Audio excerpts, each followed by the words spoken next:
Il est 14 h à Télé Congo. Merci d'être branchés et bienvenue à Télé Culture. Sarah Pion et moi recevons pour vous cet après-midi la prophétesse Sila Roberta, leader du centre de la parole Shekina Poto Poto, qui nous parlera de la deuxième édition de Provision prophétique. Bonjour prophétesse Sila. Bonjour. Comment allez-vous? Je vais bien, merci. Merci. Bonjour Sarah Pion. Bonjour Désiré Laure. Alors, le décor étant planté, tout de suite, Flash Info.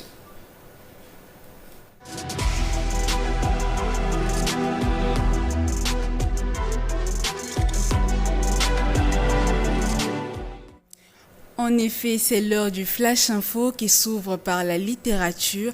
Amoureux de la lecture, l'essai de la démocratie en République du Congo, tome 1, premier ouvrage du père Christian de Bretèche, a été dédicacé mardi 13 février à Brazzaville. Cet ouvrage de 246 pages, subdivisé en 7 chapitres, met en lumière la politique dans la religion pour aider les jeunes générations à comprendre l'histoire du Congo.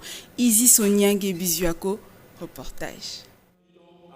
Essai de démocratie en République du Congo, tome 1, un ouvrage de 246 pages bien structuré, est une compilation d'une soixantaine de réflexions publiées dans les colonnes du journal catholique La Semaine africaine par le père Christian de la Bretèche dans les années 90. Cet ouvrage a été dédicacé devant plusieurs personnalités, parmi lesquelles des hommes d'église, de lettres, des journalistes, des acteurs politiques et bien d'autres. C'est un livre qui est fait pour réfléchir aux événements qui ont marqué l'histoire du Congo. Et les Congolais doivent les connaître et réfléchir, et à partir de cela, pour préparer l'avenir.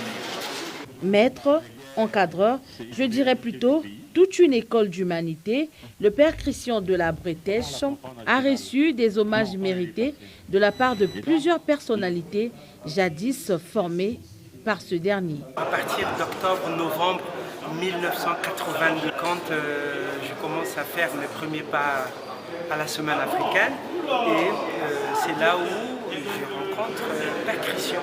Donc nous, on était des étudiants en journalisme.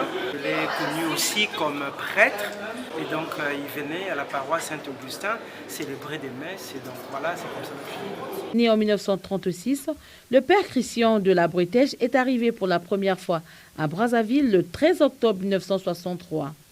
Essai de la démocratie en République du Congo est son tout premier ouvrage édité aux éditions LMI de Pointe-Noire. Les chrétiens de l'Église catholique du monde entier ont célébré le mercredi des cendres le 14 février dernier à Brazzaville.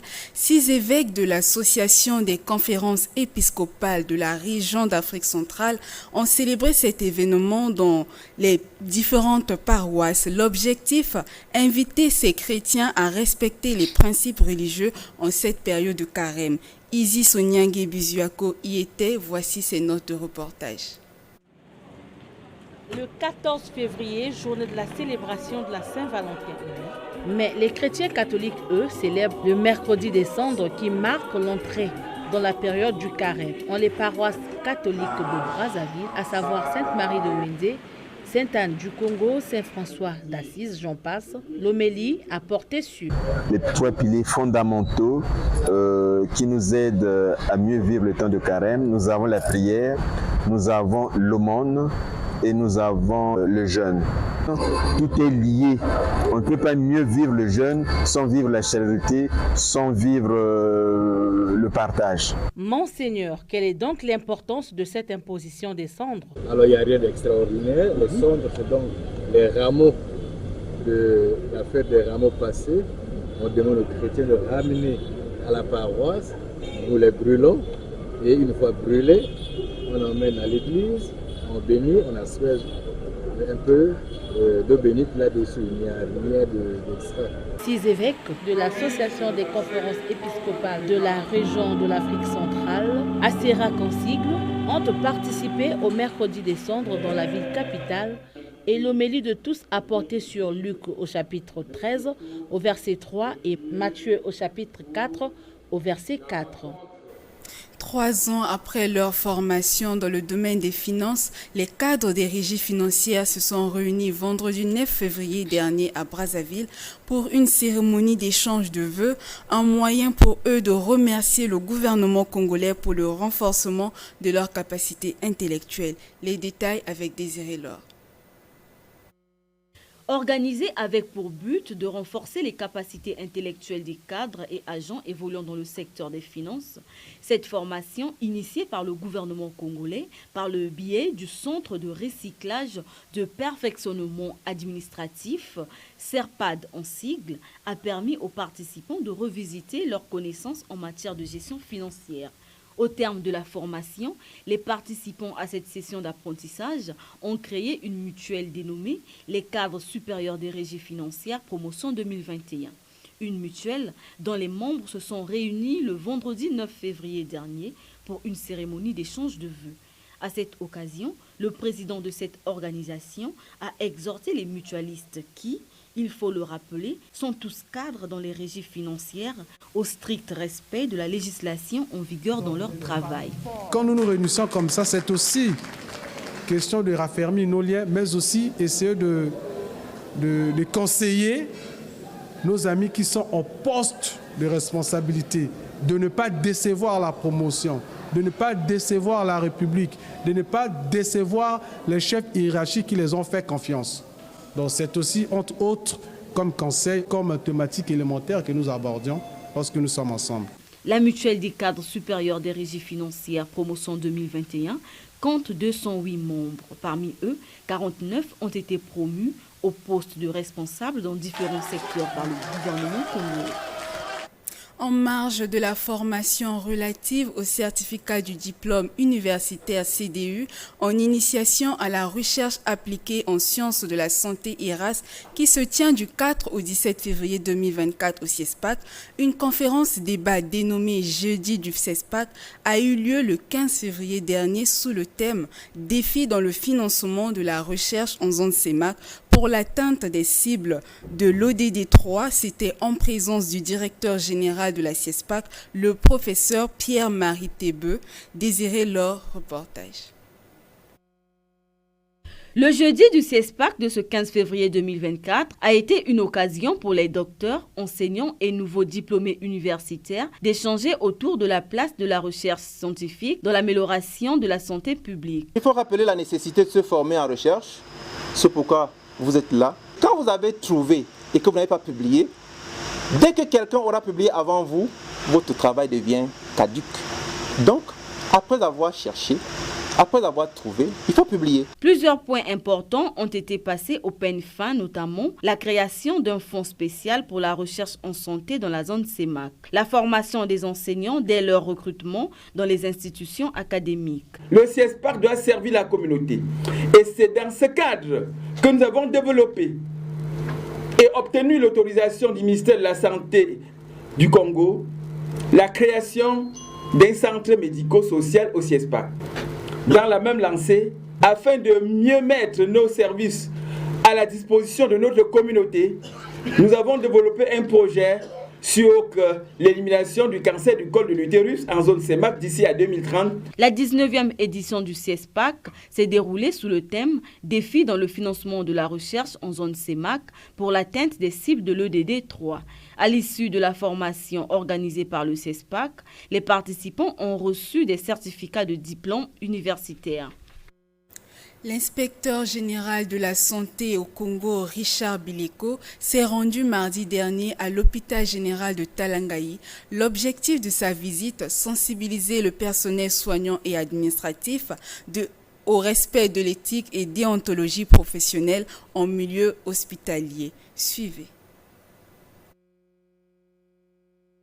C'est avec un ton ferme que l'inspecteur général de la santé, le professeur Richard Bileko, s'est adressé aux agents de santé de l'hôpital de référence du district sanitaire de Talangaï. Il a fustigé les mauvaises pratiques et les antivaleurs dans les différents services de cet établissement sanitaire. Le ministre de la Santé nous a demandé de mettre en place un système de veille et d'alerte contre les antivaleurs. Talangaï, ce n'est pas un hasard. Dans les réseaux sociaux, on parle tous les 3 mois d'un événement à Talangaï. C'est donc un lieu où on doit s'interroger sur l'accueil des patients, sur la qualité de la communication, sur comment on gère les médicaments, est-ce qu'on les vend de manière inappropriée. Donc tous ces aspects ont alimenté la communication d'aujourd'hui. Les récalcitrants s'exposeront à de graves sanctions, a-t-il déclaré. Ceux qui font des mises en danger de la santé d'autrui, ceux-là, il n'y a pas d'hésitation. Les sanctions existent et nous les appliquons régulièrement. L'échelle des sanctions est connue. On peut faire une interruption temporaire ou définitive de travail, une interruption d'exercer. On peut fermer un cabinet médical ou une clinique. Une communication bien appréciée par ces médecins. Il est très important pour nous de se familiariser, de connaître nos droits, nos devoirs et nos limites. Il nous a pris dans un cadre plutôt professionnel, il ne nous a pas vus comme des fils ou des filles, il nous a plutôt traités comme des collègues, donc ce qui est déjà bien. Pour redorer le blason du système sanitaire, l'inspecteur général de la santé, Richard Bileko, entend poursuivre cette campagne d'interpellation du personnel soignant dans d'autres hôpitaux de Brazzaville. Avant de boucler ce flash info Désiré Laure, le 14 février de chaque année, c'est la Saint-Valentin, la célébration de la fête des amoureux, une journée symbolisée par les fleurs et bien d'autres surprises. Alors, quelle est la conception du citoyen lambda à propos de la célébration de cette fête au Congo? Élément de réponse avec Sarah Ambenza Mokia.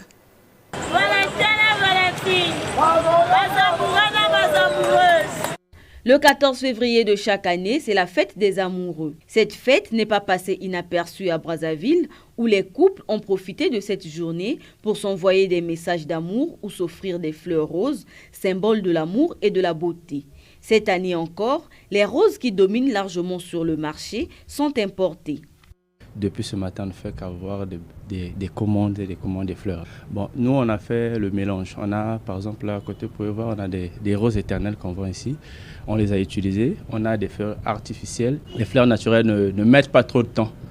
Voilà. Or, les fleurs artificielles tiennent un peu plus longtemps. Donc, on a eu à mélanger. Vous croyez que derrière moi, vous allez voir, il y a des fleurs naturelles qui sont là. La rose, en tout cas, la rose rouge est un symbole de l'amour. Donc, nous, on aura des bouquets de roses sur les tables pour ça. Donc, je pense que oui, on y croit également et on va symboliser les amoureux avec des cœurs, mais aussi des fleurs rouges. Si pour certains, la célébration de la Saint-Valentin reste d'actualité, d'autres, par contre, pensent que l'amour se vit au quotidien.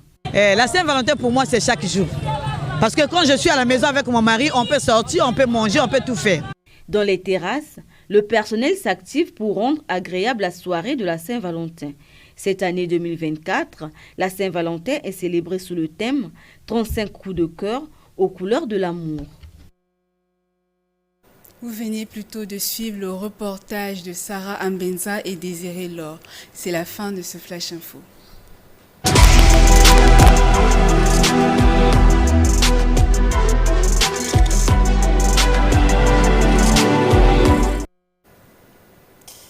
Merci beaucoup Sarah Pion, prophétesse. Vous venez de suivre ces images sur la Saint-Valentin. Comment avez-vous fait célébrer cette journée? Pour moi, il n'y a pas... C'est pas une fête chrétienne déjà, pour nous. Je me réserve d'en parler. Mais sinon, l'amour, c'est tous les jours. Oui. D'accord, merci beaucoup, prophétesse Sila Roberta. Le centre de la parole Shekina de Poto organisera le 24 février prochain la 2e édition de Provision prophétique. Exactement. Qu'est-ce que c'est concrètement? Alors, Dieu nous a inspirés dans ce concept de provision prophétique de donner un message spécifique pour l'Église, pour la provision prophétique. Déjà, je m'explique. La provision, quand Dieu t'envoie pour une mission, il te donne la provision. Et la provision pour l'Église, c'est le Saint-Esprit. Là où il a dit aux apôtres, restez à Jérusalem jusqu'à ce que vous recevrez une puissance. Le Saint-Esprit descendra sur vous. Alors vous serez mes témoins en Judée, en Jérusalem, ainsi de suite, jusqu'à l'extrémité de la terre. Et c'est ça la provision de l'Église, c'est le Saint-Esprit. D'accord. Prophétise sur ces eaux, c'est le thème de cette 2e édition. Exactement. Pourquoi ce choix? Alors, Dieu nous a inspirés encore dans ce concept de provision prophétique que nous sortons encore dans ce sous-terme de dire prophétise sur ses eaux. D'abord, la prophétie, c'est quoi? La prophétie, c'est pas seulement dire les événements passés ou celui d'avenir, mais la prophétie que la Bible nous est en train de parler, c'est la parole des dieux. C'est la parole des dieux qui nous ramène dans la vérité, qui nous ramène auprès du Père, et c'est ça la vraie prophétie. Alors, la première édition a eu lieu en février 2023 et le 24, ce serait la deuxième édition. Quelle est la particularité de cette deuxième édition par rapport à la précédente? Alors, dans chaque édition, il y aura toujours la particularité parce que notre travail, c'est gagner les âmes.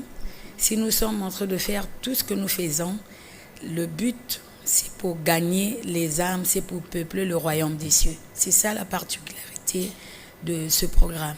Alors, prophétesse, il y a une multitude d'événements chrétiens avec des thèmes pertinents, oui, mais on constate que la vie des chrétiens reste la même malgré toutes ces campagnes d'évangélisation. Quel est votre commentaire à ce sujet? Bon, je pense qu'il y a le changement. Le changement nuit et jour. Il y a le changement, Dieu est en train de faire. L'esprit touche le cœur. Peut-être qu'on ne peut pas à chaque instant en parler, mais il y a quand même le changement, je pense. Ah bon? Oui. D'accord. Vous êtes prophétesse. Est-ce qu'il y a des faux aussi? Exactement. La Bible nous a confirmé qu'en ce temps de la fin, il y aura des fausses doctrines, il y aura des faux prophètes. La Bible nous a confirmé cela, exactement. Alors, il y a aussi des faux. Comment distinguer les vrais ou faux? Alors, par leurs fruits. Juste par leurs fruits, par leur façon de faire, par leur comportement. Et là, vous allez voir, vous allez remarquer ou constater que celui-là ou cette personne ne vient pas de Dieu. D'accord. Alors, quelle est la place ou le rôle de la prophétie dans la vie d'un chrétien? Le rôle de la prophétie dans la vie d'un chrétien, comme j'avais dit tout à l'heure, c'est d'abord la parole. C'est-à-dire ramener le cœur de quelqu'un vers le Seigneur. Alors, le rôle encore à jouer, c'est transformer les vies et transformer les âmes. C'est ça le grand rôle. Pas seulement entendre que, comme nous avons l'habitude de dire, l'avenir, prédire l'avenir, ou soit le passé, non. Mais c'est ramener le cœur du peuple auprès du Seigneur. D'accord. Oui. Alors, pour cet événement du 24 février, le docteur Hervé Quinkama et le frère Rodrigo Banda, ainsi que la sœur Raïssa Bédo seront de la partie. À quoi doivent s'attendre les Congolais face à cette deuxième édition? La puissance des dieux, la gloire des dieux. Et moi, j'appelle tout le monde, la population congolaise, tous ceux-là qui ne connaissent pas le Seigneur, qui n'ont jamais connu Dieu. Alors, Dieu sera au rendez-vous ce jour-là. Dans chaque chose que nous allons faire, que ce soit la prédication ou la musique, il sera au rendez-vous. Alors, prophétesse, est-ce qu'il peut arriver qu'un prophète se trompe sur sa prophétie? Non. Non. Si ça vient de Dieu, on ne peut pas se tromper. Et mais lorsqu'on prophétise souvent sur par exemple, un prophète qui prophétise pour ses fidèles et en fin de compte, cette prophétie ne se réalise pas, c'est dû à quoi? Ok, là, il y a deux volets, je peux dire. Dans la prophétie, il y a la part de l'homme et la part de Dieu. Pour que la prophétie s'accomplisse, ça veut dire qu'il y a ta part à toi que tu dois faire, et il y a la part de Dieu. Et souvent, les hommes, nous les hommes, ou soit les fidèles, nous avons pour habitude, quand Dieu parle, de rester stagné quelque part. Il a dit à Josué, il a dit, maintenant mon serviteur Moïse est mort, lève-toi, traverse le Jourdain. Ça veut dire, la part de Josué, c'était de se lever. Tant qu'il ne devait pas se lever, rien ne devait se passer. Et c'est ça la prophétie. Quand on prophétise, il y a ta part à l'intérieur de se lever, d'agir, et Dieu aussi va agir par rapport à ce qu'il t'a dit. Voilà, beaucoup de gens ne sont pas à la réalisation de leur prophétie, c'est à cause de ça.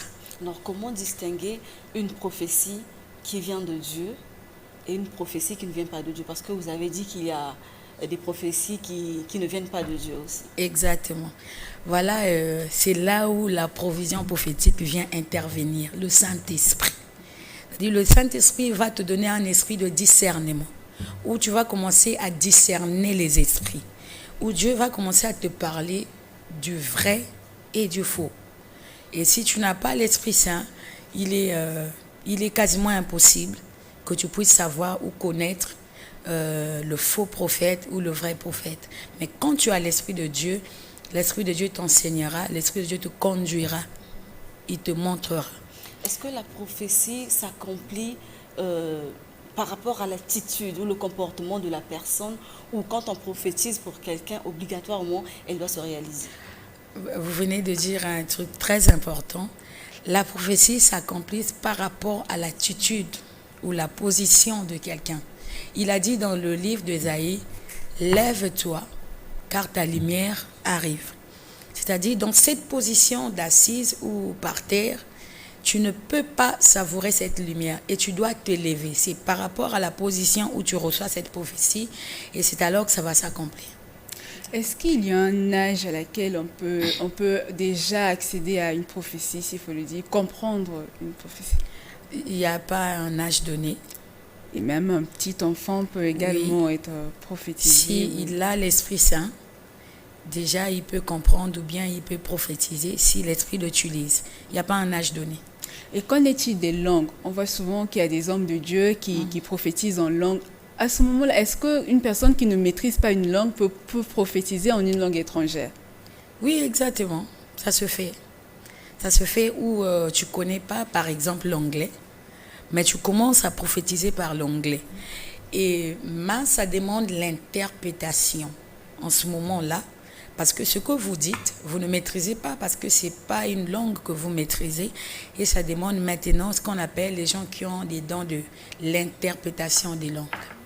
Alors, prophétesse, lorsqu'on prophétise pour une personne, est-ce qu'il faut automatiquement peut-être accepter cette prophétie, ou il faut peut-être un moment de discernement? Prenons peut-être par exemple le cas d'un prophète qui prophétise pour son fidèle. Voilà, l'homme de ta vie, c'est le frère Intel. Est-ce qu'il faut obligatoirement accepter cette prophétie, ou il faut aussi discerner ou ne pas accepter la prophétie de son prophète?